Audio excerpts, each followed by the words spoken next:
Then you have the other type, for car, scooter and refrigerator, everything is on household debt.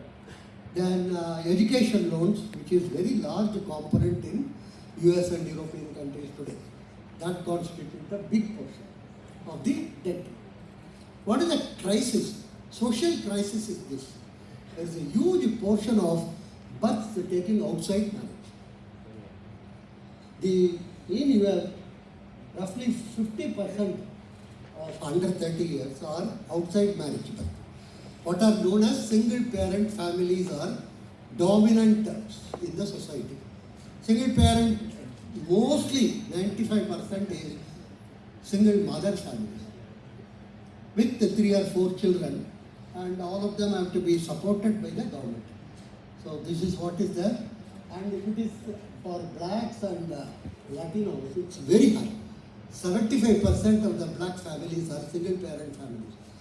The problem for black is not anything other than their families have been destroyed completely. So single parent means most of the US studies say the crime rate is relatively higher in all these areas. 3-4 kids and they don't go to school, they go for these gangs, and then they have drugs, and then they go for this illegal arms and various type of activity. And many studies have suggested the absence of father is very, very critical. Most important. For instance, father is used as a controlling variable. When the child is very young, he is told, Appa, if Appa comes, I will tell him. Appa will be told, and the child gets very worried. Father is the controlling variable. As the child grows, he knows who controls the family. That is the difference. I'm talking about very young children. They tend to believe the mother that father is the controlling variable. Knowing fully, later on they come to know, oh, this is not a correct impression we got anyway. So this is the major crisis facing actually, which is same as in other countries, UK, Denmark, Norway. Families are being destroyed. This is very, very critical because it is required for us to understand, should we follow the same path? Should we follow the same type of route? Okay. And youth unemployment is very high. Youth in those countries is 16 to 25. Because in India, even at 55, you are a youth leader. It's very, very complicated definition.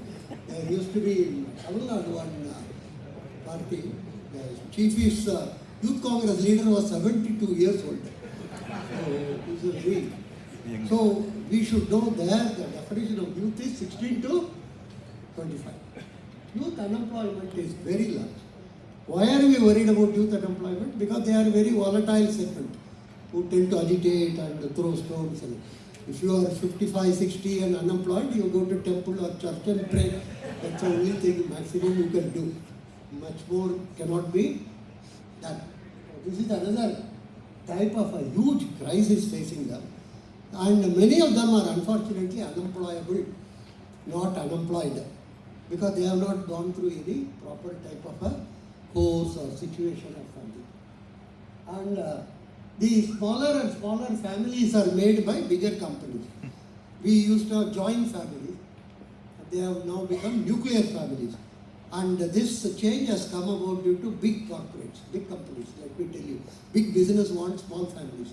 Because if there are 10-member family using one fridge, if there are 5 2-member family, then there will be 5 fridges will be bought. A very simple logic. So they began to reduce family size. In the 80s and 70s and 80s, all over US, all advertisement used to carry happy family. Happy family means husband, wife and 2 children. Maybe a dog. Nothing more than that. Happy family will never have a mother-in-law, will never have a sister-in-law. They are not the part of the happy family. No, this is the type of image created. And between 2000 and 2020, believe me, 18,000 units of apartments have been created in US. Because everybody wants to come out and so joint family to nuclear family to proton family, I was telling you. One member family, what do you call your other family. Proton family. From there, maybe I don't know where we will end up. Neutron family or no parents family or something. That type of a interesting situation is developed. So this is what it is. Single parent families and it's a privilege to have. You know one thing very interesting. If you have both the parents living with you, are with them, it is considered a privilege to do. Some universities give lesser mark for you compared to those children who are having only one parent and some children no parent. They get more money. It's a perverted type of a situation we have landed ourselves. First question is, do you have both the parents? Yes. Stand there. You are privileged. You are not underprivileged. You are. That is the type of a situation they have landed by this case. And they tend to. Another major problem facing Europe and US is the refugees, what are called undocumented migrants. Basically, they are illegal immigrants from North Africa and other type of war-torn countries. Every day, 10,000 are trying to enter Europe. Many of them are coming by boats, and many of the boats get capsized and many die. Between 2000 and 2020, estimates are there. Number of people who got into the ocean by coming in the illegal boats is much higher and died is much higher compared to number of people died in the Second World War. That is the type of a situation there. It's a very difficult situation for them to face. And population is declining. Most of you would be knowing about it. For instance, a country like Japan is practically shrinking every decade. Another 40 years, Japan will disappear. It's one of the, what we loosely call, endangered societies. They will keep in the museum, inside a glass case, one Japanese will be standing. And everybody will go and see, he is the Japanese, he is available. I used to be a member of the aging, Council of Aging in Japan, under the King of Japan. And very sad actually, because they are not enthusiastic about migrants, and they are not enthusiastic about having any, and the reproductive rate is less than 1. So it's one of those societies which is disappearing. Next one is Russia, believe me.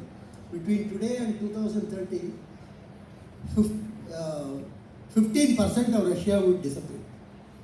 Simply because again there the reproductive rate is less. So this is one major crisis facing them. And so there is a huge amount of revolt against this globalization. Britain has left EU. Trump is telling we should leave even UN. Forget about other bodies. He was very enthusiastic in leaving about WHO. So Europe in turmoil. So now China wants to be the leader, whether one likes it or not. They say we will lead the world in terms of. So our situation is much better. Our saving rate is relatively high, and we save in banks. We, China, Japan, Europe, all are bank-oriented countries.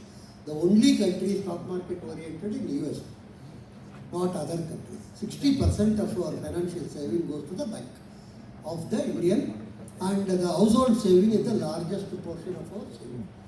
So if you ask one simple question, somebody asked in Delhi, what is the reason for our economic growth? I don't worry about all those graph charts and other things.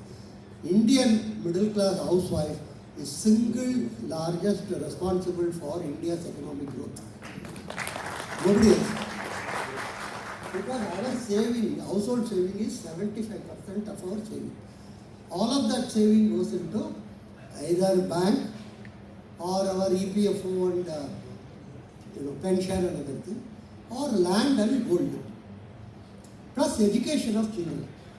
My colleague in US asked me once, he has been to India several times, he says Indian women or Chinese women are so much obsessed about their children's education. Why it is so? Because they are always worried about where the children are studying, what they are studying. And the other day I went to a house, I asked the boy what class he was. His father interested and told he is in 4th class, 4th standard. The son told, Appa, I am in 6th standard. So that is the level of knowledge of the fathers about their children. But you ask his mother, he will say, what was the yesterday's homework, tomorrow's homework. And if it is a girl child, she will be more worried who is with the phone with her and who is talking with her and all these things. So he asked, why your mothers are so obsessed about children's education? I told Skipper, his name is Skipper, you have been to India several times, but you never understand our culture.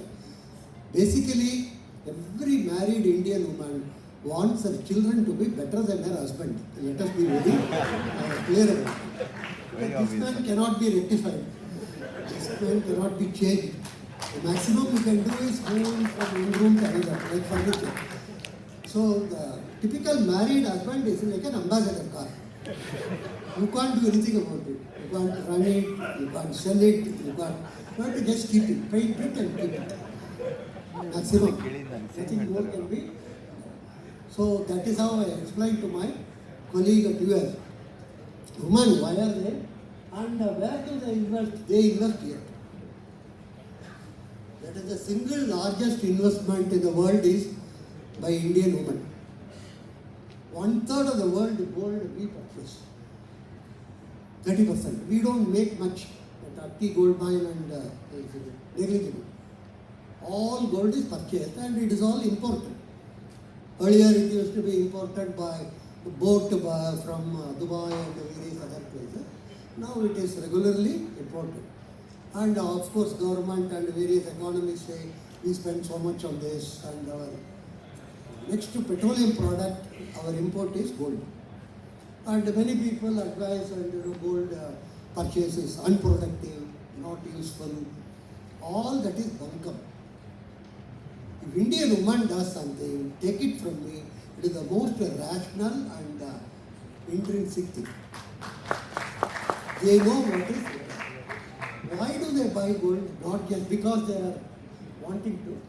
Sir, very critical. The poorer segment of the society, they don't know anything about these bonds, shares and mutual funds and all these things.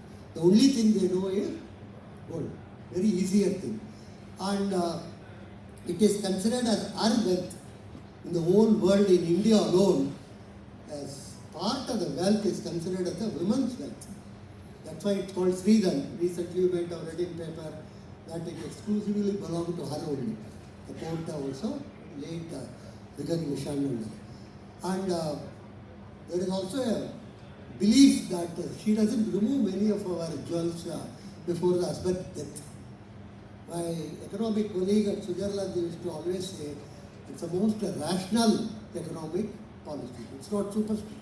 He says after the death of the husband, the children are rapacious, she is left at least with her gold, Mangal Sutra and various other forms of gold. That is what is there. And it is divisible. You can buy 5 grams, you can buy 10 grams. You can't buy a flat or a house which is divisible. And it is portable. If the lady goes from Bangalore to Delhi, it goes to Delhi. Very simple. You can hear all that and go. It is portable and it is easy to bequeath to the children, to the next generation. My grandfather, I remember before when he was in deathbed, he called all the ladies of the house and he gave this bangle is yours, this anklet is yours. And not that everybody was happy, but he distributed it. And then he died. So it's very easy to bequeath. No documentation is required, no type of certificate from IT department, nothing. Last but not least is, it is pension and insurance product for the woman.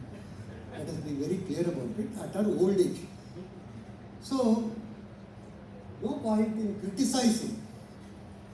Always understand the Indian women are the greatest economists ever produced. Never given Nobel Prize. That is the problem, but that doesn't matter. Right? So, we have a very solid type of a situation, and our